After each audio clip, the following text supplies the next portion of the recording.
قرآن مجید کی سورہ توبہ ہے، پارہ 10 ہے اور آیت نمبر 18 ہے۔ ارشاد فرمایا انما یأمر مساجد اللہ من آمن باللہ والیوم الآخر۔ فرمایا اللہ کی مسجدوں کو وہی لوگ آباد کرتے ہیں جو اللہ اور آخرت پر ایمان لاتے ہیں۔ پھر فرمایا وَأَقَامَ الصَّلَاةَ وَآتَى الزَّكَاةَ، جو نماز قائم کرتے ہیں اور زکوٰۃ ادا کرتے ہیں۔ وَلَمْ يَخْشَ إِلَّا اللَّهُ، اور سوائے اللہ کے کسی سے ڈرتے نہیں۔ یہ لوگ اللہ کی مسجدوں کو آباد کرتے ہیں، نماز قائم کرنے والے، زکوٰۃ دینے والے، سوائے اللہ کے کسی کی رضا کو مقدم نہ کرنے والے۔ اور سب سے پہلے یہ کہ وہ اللہ اور آخرت پر جب ایمان مضبوط ہو جاتا ہے پھر مسجد کی طرف رجوع کرنا آسان ہو جاتا ہے۔ نبی کریم صلی اللہ تعالی علیہ وسلم نے فرمایا ہے کہ اللہ تبارک و تعالی نے مجھے جو فضیلتیں دی ہیں نا، ان میں سے ایک فضیلت یہ ہے کہ اللہ تعالیٰ نے میرے لیے ساری زمین کو مسجد بنا دی ہے۔ اس کا معنی یہ ہے کہ جہاں بھی نماز ادا کرو گے تمہاری نماز ہو جائے گی، لیکن وہ خاص حصہ، وہ خاص جگہ جو نماز کے لیے وقف کر دی جاتی ہے اس کو مسجد کہا جاتا ہے۔ مسجد کا لغوی معنی تو سجدہ گاہ کے، لیکن وہ خاص باؤنڈری جس کو مختص کر دیا جاتا ہے کہ یہاں نماز پڑھی جائے گی، اس کا نام مسجد ہے۔ مسجد سے پیار کرنا، مسجد کے ساتھ دلچسپی لینا، مسجد کے ساتھ دل لگانا، مسجد کی تزئین و آرائش میں، خدمت میں اپنے آپ کو شامل رکھنا، اور سب سے بڑھ کے یہ کہ مسجد کے ساتھ اپنے دل کو جوڑ کے رکھنا، یہ اہل ایمان کی علامت ہے۔ مسلمان کا روحانی رشتہ اللہ اور اس کے رسول صلی اللہ علیہ وسلم کے ساتھ ہے۔ آپ کا جس آدمی کے ساتھ رشتہ مضبوط ہوتا ہے آپ اس کے مکان کی طرف کھینچے چلے جاتے ہیں، کوشش کر کے جاتے ہیں کہ میرا بھائی سے ملنے کو دل کر رہا ہے، تو اس کی طرف توجہ ہو جاتی ہے، وقت نکالتے ہیں، ٹائم خرچ کرتے ہیں، پیسہ لگاتے ہیں، وہاں جاتے ہیں۔ بیٹی میں نے بیاہ دی ہے، اپنے گھر چلی گئی ہے، پر میرا ملنے کو دل کر رہا ہے، وقت فرصت سارا کچھ دیکھ کے وہاں پہنچ جاتے ہیں۔ اصل اس گھر جانا مقصود نہیں ہوتا، اصل تو بیٹی کی ملاقات مقصود ہوتی، اصل بھائی کا مکان دیکھنا مقصد نہیں، اصل تو بھائی کی ملاقات مقصد ہے۔ تو مسجد میں جب آپ آتے ہیں تو مقصود یہ ہے کہ میں اس جگہ جا رہا ہوں جسے رب کریم نے اپنا گھر قرار دیا ہے۔ اب اس گھر کے ساتھ دلچسپی، اس گھر کے ساتھ آپ کا تعلق مضبوط ہوتا چلا جاتا ہے۔ رسول کریم صلی اللہ علیہ وسلم نے فرمایا ہے کہ زمین پر جو گھر سب سے پہلے بنایا گیا، جو مسجد سب سے پہلے بنائی گئی، وہ بیت اللہ شریف، مسجد الحرام، اور فرمایا جب ساری دنیا فنا ہو جائے گی تو جو جگہیں باقی رہ جائیں گی وہ مسجدیں، وہ حصہ جس پہ مسجد تعمیر کر لی جاتی ہے وہ حصہ باقی رہے گا۔ مسلمانوں کے اندر جہاں چیزیں بڑی تیزی کے ساتھ پھیلی اور ہماری دلچسپیوں کا رخ جب سے دنیا داری کی طرف زیادہ بڑھا تو مسجد سے بھی تھوڑا سا لوگوں کا رجحان کم ہوا ہے۔ ایک تو لوگ مسجد میں دیر سے آتے ہیں اور پھر جلدی جانے کا شوق رکھتے ہیں۔ کبھی ہم دیکھتے تھے کہ اسکول کا گیٹ بہت بڑا ہوتا تھا لیکن چھٹی کے ٹائم تنگ پڑ جاتا تھا۔ یہی حال مسجد میں جب نماز ختم ہوتی ہے تو اس وقت ہوتا ہے۔ پتہ نہیں کتنے ضروری کام ہیں جو پیچھے ہیں، کون سی ایسی چیز ہے جو دھکیل رہی ہے۔ بچے تو اپنے آپ کو بڑی قید میں سمجھتے تھے اس لیے جایا کرتے تھے، لیکن مسجد سے اس تیزی سے نکلنا، نماز پڑھنے والوں کی نماز کا خیال نہ کرنا، کسی کی تکلیف کا احساس نہ کرنا اور شدت کے ساتھ وہاں سے نکلنے کی کوشش کرنا، اس عمل پر جب غور کیا جائے تو برے خیالات ذہن میں آتے ہیں، ایسی چیزیں ذہن کے اندر آتی ہیں جن کا ایک مسلمان کے حق میں ہونا ٹھیک نہیں۔ میرے نبی پاک صلی اللہ تعالی علیہ وسلم نے ارشاد فرمایا، قریب محبوب فرمانے لگے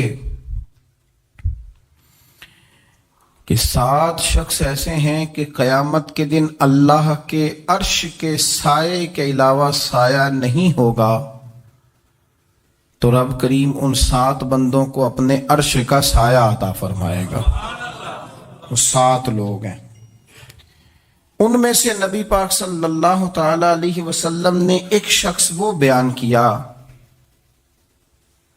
کہ جو نماز پڑھ کے مسجد سے نکل تو جاتا ہے پر اس کا دل مسجد کے ساتھ جڑا رہتا ہے، اس کی طبیعت مسجد کے ساتھ لگی رہتی ہے کہ اللہ کے گھر سے ہو کے آیا ہوں، مجھے دوبارہ اللہ کے گھر جانا ہے، اس کا دل لگا رہتا ہے، جڑا رہتا ہے، وہ انتظار کرتا ہے کہ دوبارہ کب میں نے مسجد میں جائیں۔ یہ رویہ نہیں اس کا ہونا چاہیے کہ وہ کہے اوہو سردیوں میں تو بس نماز ہی نماز رہ گئی ہے، اعتراض نہ کرتا پھرے، بلکہ وہ اس کا دل جڑا رہے۔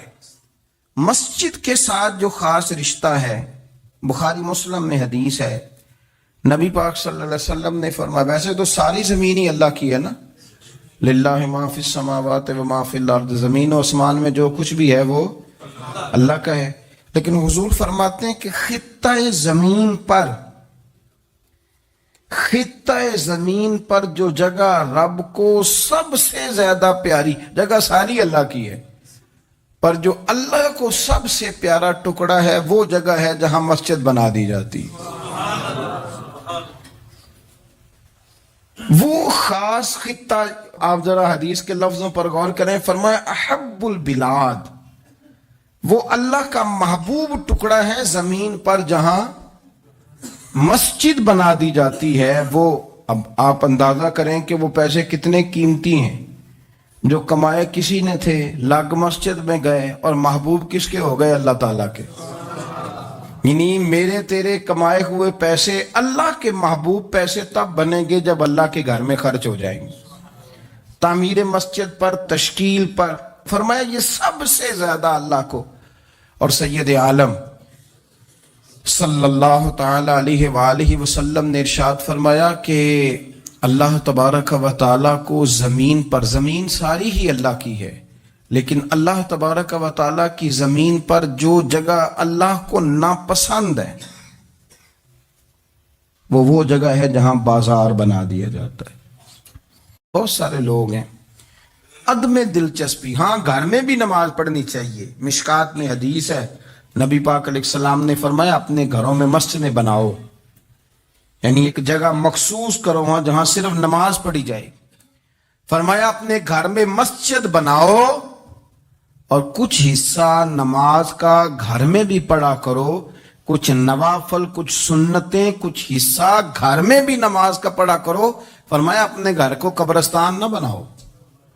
اس کا مطلب ہے جس گھر کے اندر نماز نہ پڑھی جائے، بالکل اس گھر میں سارے زندے لوگ بھی رہتے ہوں تو گھر قبرستان ہے۔ یہ حضور کا فرمان ہے کہ سارے لوگ زندے ہیں، ہنستے ہیں، بستے ہیں، کھیلتے ہیں، اٹھتے ہیں، پر 2 رکعتیں نماز نہیں پڑھی جاتی، وہ قبرستان ہے۔ حضور نے فرمایا قبرستان ہے، جتنی مرضی ٹائلیں لگی ہوئی ہوں، ہر کمرے میں اے سی ہو، بڑا شاندار باتھ روم ہو، ساری سہولتیں ہوں، اگر گھر والے گھر میں کچھ نماز نہیں پڑھتے، خواتین نہیں پڑھتی، مرد کچھ نفل نہیں پڑھتے، وہ قبرستان ہے۔ اور جس گھر میں کوئی اٹھ کے سویرے تہجد کا وضو کرتا ہے، وہ مردوں کا گھر نہیں، وہ تو زندوں کا گھر ہے۔ بچوں کو تکلیف تو ہوتی ہے جب سویرے بوڑھے اٹھ کے تہجد کا وضو کرتے ہیں، چونکہ ان کے سونے کا ٹائم ہی وہ ہوتا ہے جب بابے اٹھ جاتے ہیں۔ بابا جی سویرے اٹھ کے وضو کر رہے ہوتے ہیں تو بچہ تنگ ہوتا ہے، دیکھو جی مطلب چونکہ اس نے جو سونا ہی اس وقت ہے جب دنیا کے جاگنے کا وقت ہے، لیکن اس کو پتہ نہیں جب تیرے گھر میں کوئی تہجد کا وضو کرتا ہے تو رب راضی کتنا ہوتا ہے۔ ہو سکتا ہے تیری بھی بڑی خطائیں اس کی وجہ سے معاف ہو جاتی ہیں۔ اس کا بوڑھا باپ، اس کا دادا، اس کا نانا سویرے اٹھ کے نماز پڑھنے لگا، ہم کیوں نہیں اس بات کو سمجھتے کہ مسجد کے ساتھ ہماری دلچسپی اللہ کے گھر کے ساتھ ہمارا تعلق میرے نبی کریم صلی اللہ تعالی علیہ وسلم نے فرمایا میں نے جنت کے اندر دیکھا کہ کس عمل کا ثواب زیادہ ہے، تو فرمایا میں نے سب سے زیادہ اجر والے جو اعمال دیکھے ان میں ایک عمل یہ ہے کہ جو بندہ مسجد کی صفائی کر کے کچھ کوڑا مسجد سے باہر نکال دے گا، رب کریم اسے جنت میں بڑا درجہ عطا فرما دے گا۔ لیکن یہ تو کام کرے گا کوئی غریب آدمی، ناراض نہ ہونا، مسجد میں جھاڑو دے گا کوئی۔ میں نے اپنے لاہور والے سارے پیر بھائیوں کو بلایا تھا، کچھ دن ہوئے، میں نے ان کو نصیحت کی تھی کہ آپ اپنے علاقے کی مسجد کی صفائی کیا کریں، اور ساتھ میں نے انہیں کہا تھا کہ یہ میرا اپنے حکم سمجھنا ہے کہ مسجد کے انتظامی معاملات میں مداخلت نہیں کرنی، اپنی مسجد محلے کی میں جائیں اور جا کے جھاڑو دیں۔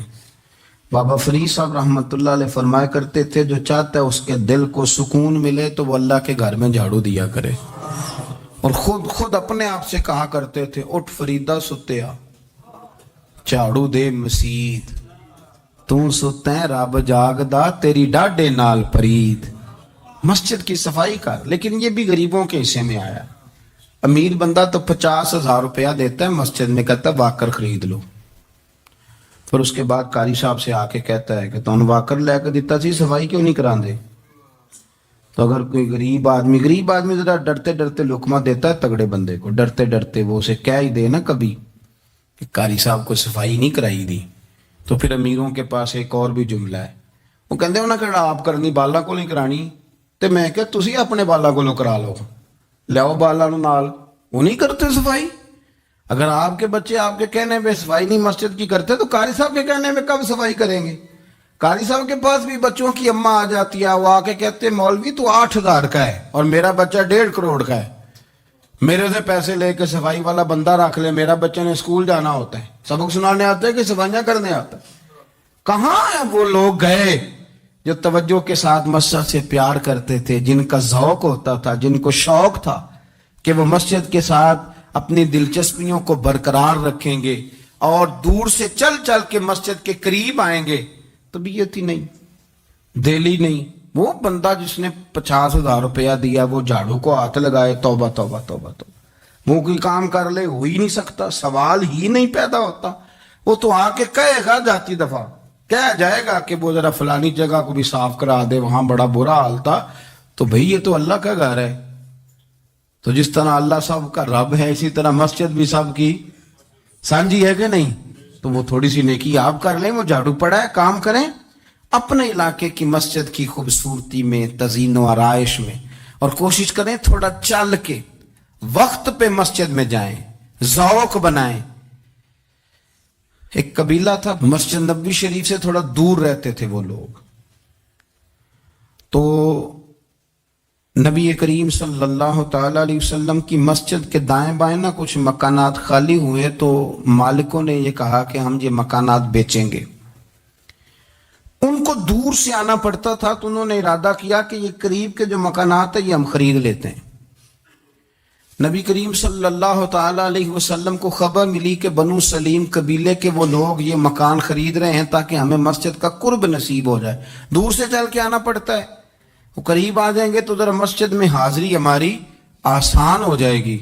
حضور نے انہیں بلا لیا، فرمایا تم مکان خریدو تمہاری مرضی، نہ خریدو تمہاری مرضی، پر ایک بات سن لو، تم جتنے قدم چل کے آتے ہو نا، رب کے فرشتے تمہارے قدم لکھ لیتے ہیں، تمہارے قدم لکھے جاتے ہیں، تمہارے قدم 2 دفعہ حضور نے فرمایا، حدیث میں موجود ہے، 2 دفعہ تمہارے قدم لکھے جاتے ہیں۔ وہ لوگ بڑے مشتاق تھے اللہ کے بارگاہ سے اجر کے آنکھیں گول، حضور فرشتے ہمارے قدم لکھتے ہیں، رب کو دکھاتے ہیں کہ اتنے قدم چل، ہاں تمہارے قدم لکھے جاتے ہیں۔ کہا یا رسول اللہ ہم نے نہیں قریب آنا، ہم دور ہی ٹھیک ہے، ہم چاہتے ہیں ہمارے زیادہ قدم لکھے جائیں، زیادہ قدم، ہم دور سے چل کے آیا کریں گے۔ شعر یاد آ گیا ہے کسی درویش کا، اس نے کہا تھا کہ گو سنا تھا آستانہ یار دور ہے، پر ہم نے بھی ٹھان لی تھی کہ جانا ضرور ہے۔ رسول کریم صلی اللہ تعالی علیہ وسلم کے غلاموں نے مسجدیں بنائیں، مسجدوں کے ساتھ دلچسپی کا رویہ رکھا، مسجد کے ساتھ ان کی وابستگی بڑی مضبوط رہی. میں نا مسجد نبوی شریف میں بیٹھا تھا تو بہت زیادہ شہرت بھی کئی دفعہ بہت سارے مسائل کو بھی جنم دیتی ہے. تو کچھ ایسی جگہیں ہوتی ہیں جہاں آپ کو خود ادب کے ساتھ جانا چاہیے. وہاں زیادہ جھمگٹے لوگوں کا آنا جانا ہاتھ چموانا ویسے ہی تھوڑا ادب کے خلاف لگتا ہے. تو کوشش ہوتی ہے کہ ذرا وہاں کوشش کی جائے کہ ذرا چپکے سے کوئی کام ہو جائے. لیکن پیار کرنے والے تو پھر مل ہی جاتے ہیں نا ہر جگہ. مسجد نبوی شریف کی صفائی کرنے والے لوگ میرے پاس آ کے بیٹھ کے کہنے لگے آپ سے فوٹو کھچا لیں. تو مجھے ایک شعر یاد آ گیا کسی درویش کا. اس نے کہا تھا طیبہ کے سارے خادم پہچانتے ہیں مجھ کو تو خبر نہیں تھی میں اس قدر بڑا ہوں. میں نے کہا جی کھچوا لیں. ان میں ایک شخص بولا, کہنے لگا پیر صاحب آپ سے ایک بات کرنی ہے. میں نے کہا کریں. کہنے لگا میرا نا تنخواہ بڑی تھوڑی ہے, بلدیہ کا ملازم ہوں, تھوڑی سی تنخواہ ملتی ہے, تو میرا ارادہ تھا چھوڑ جاؤں. روز پروگرام کرتا تھا کہ پاکستان جا کے کوئی کام کر لوں گا. پھر میں نے آپ کی ایک تقریر سنی.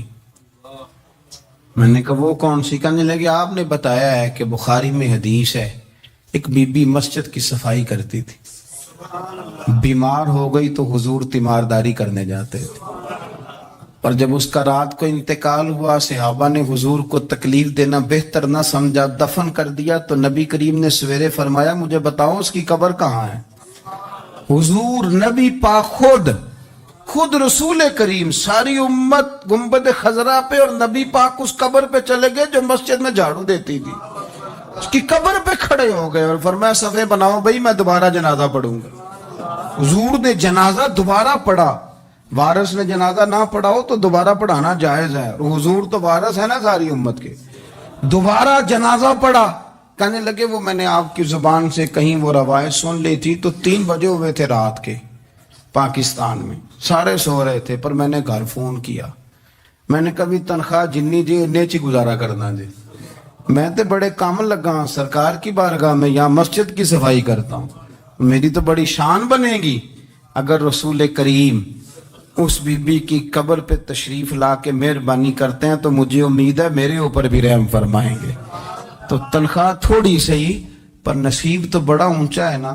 تو میں کوشش کرتا ہوں کہ یہ تعریفیں چھپا کے رکھی جائیں, پر میں نے اسے کہا میں کہ تھوڑا اونچی بول اور ذرا گنبد شریف کی طرف منہ کر کے بات کر, تاکہ گواہی ہو جائے نا, گواہی ہو جائے. عرش پہ تازہ چھیڑ چھاڑ, فرش پہ طرفہ دھوم دھام, کان جدھر بھی لگائیے تیری ہی داستان, کان جدھر بھی لگائیے تیری ہی اور یارو بڑا خوش بخت نہیں وہ آدمی جس کو اللہ تبارک و تعالیٰ کے گھر کی حاضری کا یہ موقع نصیب ہو. وہ تھوڑا ذوق بنائے, وہ مسجد میں جائے, مسجد کے ساتھ پیار کرے, مسجد کے ساتھ اس کی دلچسپی ہو, مسجد میں وہ چراغ جلائے, مسجد میں وہ جھاڑو دے, وہ مسجد کی صفائی کا خیال کرے, وہ دیکھے کون سی چیز ہے مسجد کی جو صحیح ہونے والی ہے اس کا خیال. اور بڑا ہی خوش بخت ہے. آپ یقین کریں مجھے سب سے زیادہ اس بندے سے پیار ہے جس کو فکر رہتی ہے کہ ٹائم ہو گیا میں نے مسجد کھول دی. کچھ آئمہ مساجد, کچھ مؤذنین, کچھ جن کے پاس چابیاں ہوتی ہیں, میں نے دیکھا ہے بڑے وقت پہ جائیں گے, مسجد کھولیں گے, صفے بچھائیں گے. یہ بڑے خوش بخت لوگ ہیں. یہ میرے نبی پاک کے پیارے ہیں.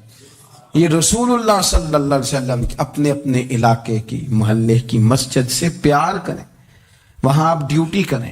ہمارا نہ جو بندہ ڈیوٹی کرتا ہے وہ نہ کچھ سربراہی بھی لینا چاہتا ہے, بغیر سربراہی کے ڈیوٹی کریں. دیکھیں آپ وہاں کیا خدمت سر انجام دے سکتے ہیں, کس طرح کر کے آپ اپنا کردار, آپ کی طبیعت بڑی ٹھنڈی رہے گی. آپ اللہ کے گھر سے پیار کریں گے تو اللہ آپ کے گھر کو آباد کرے گا. آپ کو بڑی ساری برکتیں, بڑی ساری سعادتیں ملیں گی, بڑی ساری نعمتیں آپ کو میسر آئیں گی. ایک دفعہ میں یہاں نا نماز پڑھ کے نا تھوڑا تھوڑا میں کبھی جب میں خود جماعت کرایا کرتا تھا شروع میں, تو میں یہاں تھوڑا سا گھومتا تھا کئی دفعہ باہر گلی میں. 15-20 دنوں کے بعد ایک بابا جی کبھی آتے تھے تو 10 روپے 15 روپے بار گلے میں ڈال کے چلے جاتے تھے. تو میں نے ان کو, میں جانتا نہیں تھا, 2-3 دفعہ نظر پڑی تو مجھے تھوڑا سا ذہن بنا کہ یہ بزرگ کون ہے. میں نے ایک دن ان سے کہا, میں نے کہا بزرگوں آپ اکثر آتے ہیں اور 10-15 روپے آپ گلے میں ڈالتے ہیں اور آپ چلے جاتے ہیں, پھر جدھر سے آپ آتے ہیں, یہاں تو نا بندہ رستے سے گزر رہا تھا تو جاتی دفعہ مسجد نظر آئی تو اس نے کچھ ڈال دیا تو واپس لوٹ جاتے ہیں. کہنے لگے مولوی صاحب میرا ایک ذہن ہے کہ ہر مسجد میں میرے نام کی ایک اینٹ لگ جائے، اور میرا ذہن ہے میں غریب سا بندہ ہوں، زیادہ پیسے میں دے نہیں سکتا، تو میں نے مسجدیں رکھی ہوئی ہیں، تو میں ہر مہینے ہر مسجد میں جتنی میں نے رکھ لی ہیں میں جاتا ہوں، تو اپنے حصے کی نا میں اس میں جو میرے سے ہو سکتا ہے میں کتنا اچھا ذوق ہے۔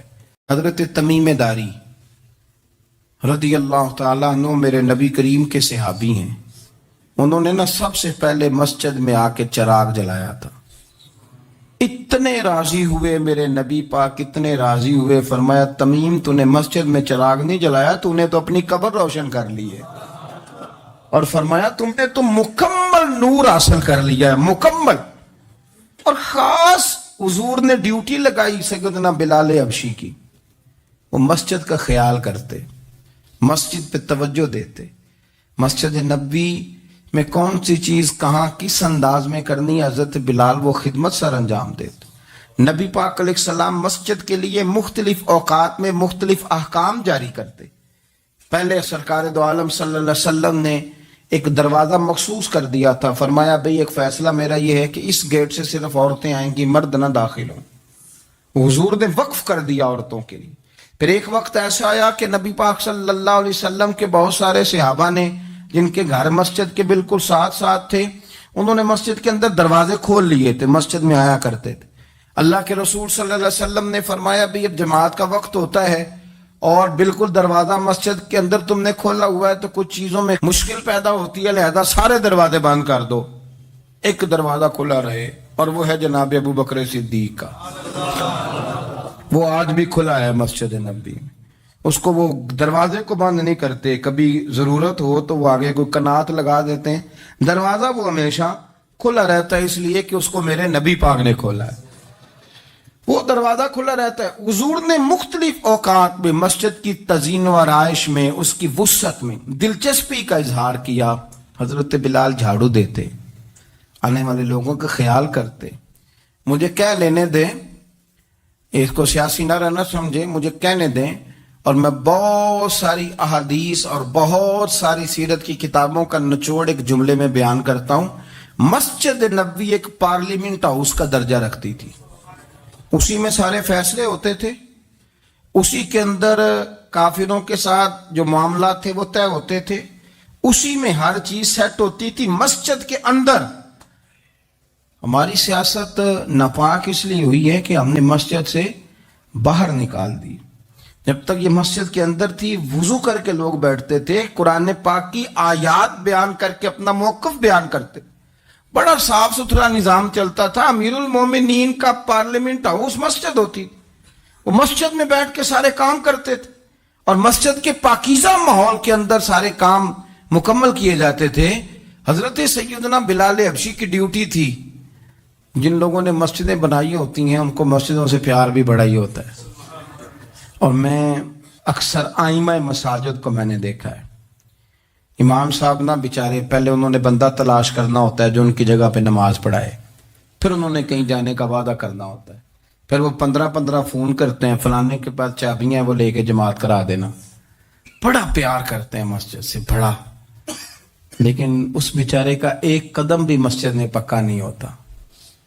سارے نمازی غلطی کر لیں، بھول جائیں تو بچ جاتے ہیں، ان کو کوئی مسجد سے نہیں نکالتا، لیکن امام کبھی کسی موقع پر کسی بھی جگہ وہ 2-4 جگہ پہ چھٹی کر لے، کوئی غلطی کر لے تو فارغ ہو جاتا ہے، حالانکہ سب سے زیادہ دلچسپی اس کی ہوتی ہے مسجد کے ساتھ۔ ہم مسجد کی آباد کاری میں جب ذوق پیدا کریں گے، نبی پاک صلی اللہ علیہ وسلم جب سفر پہ جاتے تھے تو سب سے آخر میں مسجد نبوی شریف میں آتے، نماز پڑھتے، جب سفر سے واپس آتے تو سب سے پہلے مسجد میں آتے، نماز ادا کرتے۔ حضرت بلال حبشی مسجد کی خدمت کرتے تھے، پھر حضور کے وصال کے بعد وہ ملک شام تشریف لے گئے، وہاں انہوں نے وقت گزارا۔ حضرت عمر فاروق رضی اللہ تعالیٰ عنہ جب ملک شام کے دورے پر تشریف لے گئے اپنے دور خلافت میں، تو کہتے ہیں میں جناب بلال حبشی سے ملنے گیا، تو کہتے ہیں حضرت بلال نے سب سے پہلے مجھ سے پوچھا کہ بتاؤ میرے نبی پاک کی مسجد کا کیا حال، وہ فلاں کونے کی کیا پوزیشن ہے، فلاں جگہ اب کیا حالات، وہ فلاں جگہ سیدہ عائشہ کے حجرے کے پاس فلانا کام ہونے والا تھا، اس کی کیا پوزیشن ہے، ایک ایک چیز کے بارے میں پوچھا۔ کیا خوبصورت فرمان ہے حضرت عبداللہ ابن مسعود کا۔ آپ فرمایا کرتے اللہ کا کوئی بندہ جب مسجد میں کسی مخصوص جگہ نماز پڑھتا ہے نا، تو جب وہ کچھ دن نہیں آتا تو مسجد اس کا انتظار کرتی، مسجد اسے ڈھونڈتی ہے، مسجد پوچھتی ہے وہ کدھر گیا، قربان جاؤں۔ فرمایا اگر وہ بندہ انتقال کر جائے، وہ دنیا چھوڑ جائے، تو مسجد کی وہ صف روتی ہے، وہ اسے ڈھونڈتی ہے، وہ اس کو تلاش کرتی ہے، وہ اس کے لیے آنسو بہاتی، اللہ کے حضور التجا کرتی ہے کہ یا اللہ وہ یہاں رہا کرتا تھا، وہ یہاں نماز پڑھتا تھا، وہ یہاں آیا کرتا تھا۔ مسجد اس کے لیے روتی ہے۔ اللہ کرے آپ سمجھے میری بات۔ کسی کو بیٹے رو رہے ہیں، کسی کو بیٹیاں رو رہی ہیں، کسی کو وہ لوگ رو رہے ہیں جن کی ضرورتیں پوری کرتا تھا، اور یہ جو مسجد سے پیار کرنے والا تھا، مسجد کا نمازی، اس کے لیے مسجد کی صف، مسجد کا مصلی آنسو بہاتا ہے۔ اے مالک وہ کہاں گیا جو یہاں نماز پڑھتا تھا، مجھے بتلاؤ۔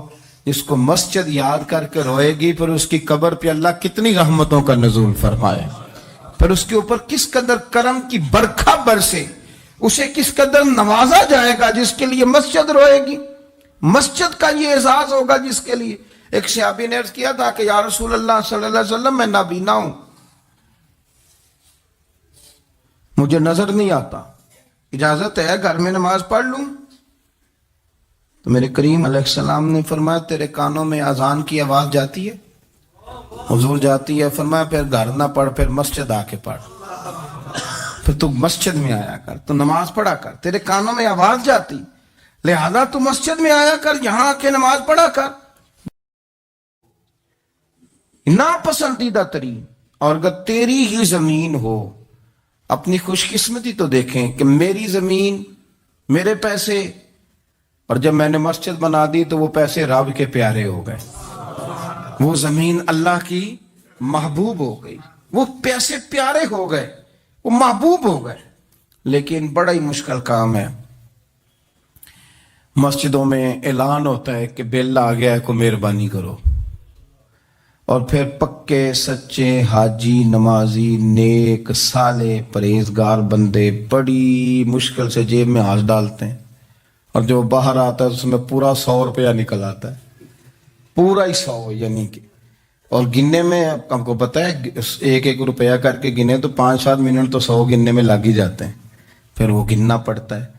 اور مسجد کی ٹوپیوں میں سے، مسجد کے گلوں میں سے اکثر وہ لوٹ نکلتے ہیں جو دکاندار لیتا ہی نہیں، وہ کہتے ہیں اللہ کو دے آتے ہیں جا کے۔ دیکھیں اپنا رویہ اس لحاظ سے درست کریں، اس لحاظ سے درست کریں کہ جس طرح میرے لیے اپنا گھر بنانا ضروری ہے نا، اسی لیے میرے لیے مسجد بنانا بھی اسی طرح ضروری ہے۔ جب حضور جتنا عرصہ تک مکہ شریف میں تشریف فرماتے تو زیادہ وقت مسجد الحرام میں گزارتے تھے، اور جب قریب محبوب صلی اللہ تعالی علیہ وسلم، محبوب دو عالم علیہ السلام مدینہ طیبہ تشریف لے آئے تو حضور نے سب سے پہلے مسجد قباء کی تعمیر فرمائی۔ کوئی ایک حجرہ نہیں ابھی بنایا، ابھی یہ طے نہیں کیا کہ میں نے مدینے کے کس حصے میں اپنا مکان بنانا ہے، کہاں رکنا ہے۔ سب سے پہلے مسجد شریف کی تعمیر فرمائی اور بنفس نفیس فرمائی، وہ مسجد مکمل ہو گئی۔ سرکار کا قیام تھا جناب ابو ایوب انصاری کے گھر میں، تھوڑے سے فاصلے پر نظر پڑی تو ایک کھلا میدان موجود تھا، 2 یتیم بچوں کی زمین تھی۔ فرمایا یہ زمین مجھے دے دو، اس میں میں مسجد بناؤں گا۔ ان 2 یتیم بچوں نے عرض کی یا رسول اللہ صلی اللہ علیہ وسلم آپ رکھ لیں، مسجد بنا لیں۔ فرمایا یوں نہیں بھائی، پیسے دیں گے۔ اسلام یہ نہیں کرتا کہ بندے کی حیثیت سے زیادہ اس پر بوجھ ڈال دیا جائے، وہ یتیم بچے ہیں، ابھی ان کے پاس کوئی ایسے ذرائع نہیں ہیں مال کمانے کے، تو فرمایا تمہیں پیسے ملیں گے۔ اور حضرت ابوبکر صدیق رضی اللہ تعالیٰ عنہ اور حضرت عثمان غنی جیسے مالداروں کے ذمے لگایا گیا کہ انہیں رقم ادا کی جائے، وہ پیسے ان بچوں کو دیے، یہاں مسجد کی تعمیر شروع کی۔ اب چونکہ مسجد قباء بھی سرکار نے بنائی تھی،